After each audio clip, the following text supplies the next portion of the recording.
21 মে আসন্ন ষষ্ঠ উপজেলা পরিষদ নির্বাচনের দ্বিতীয় ধাপে বিভিন্ন জেলায় প্রচার প্রচারণায় ব্যস্ত প্রার্থীরা ভোটারদের মন জয় করতে দিচ্ছেন নানা প্রতিশ্রুতি।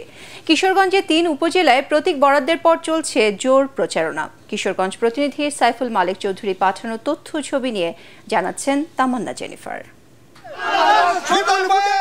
ষষ্ঠ উপজেলা পরিষদ নির্বাচনে কিশোরগঞ্জের 3টি উপজেলায় জমে উঠেছে দ্বিতীয় ধাপের নির্বাচনী প্রচার প্রচারণা। প্রতীক বরাদ্দের পরপরই দিনে রাতে সমানতালে চলছে গণসংযোগ। পোস্টারে ছেয়ে গেছে পুরো এলাকা, চলছে মাইকিং। দিনরাত প্রার্থীরা ঘুরছেন ভোটারদের দ্বারে দ্বারে। দিন যতই ঘনিয়ে আসছে ততই বেড়ে চলেছে ভোটের উত্তাপ। আগামী 21 মে দ্বিতীয় ধাপে কিশোরগঞ্জের 3টি উপজেলা কটিয়াদি, নিকলি ও অষ্টগ্রামে পরিষদ নির্বাচন অনুষ্ঠিত হবে। উন্নয়নের নানা প্রতিশ্রুতি দিয়ে ভোটারদের সমর্থন আদায়ের চেষ্টা করছেন প্রার্থীরা। ভোটাররাও করছেন নানা হিসেব নিকেশ।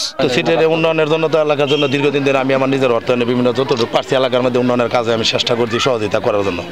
আর বাদ বাইটা উপর আল্লাহ জানে সেটা যদি বসতে পারি সর্বোচ্চ চেষ্টা করলাম এলাকার দিকে দৃষ্টি দেওয়ার জন্য। আমি জনগণের যে আশা আকাঙ্ক্ষা, এই আশা আকাঙ্ক্ষার প্রতিফলন ঘটাচ্ছি। তাদের দেওয়া অর্পিত দায়িত্ব কর্তব্যগুলো আমি সুচারুরূপে পালন করার চেষ্টা করছি। কিশোরগঞ্জের 3টি উপজেলায় মোট ভোটার সংখ্যা 5,35,285 জন। Bureau report, ATN Bangla.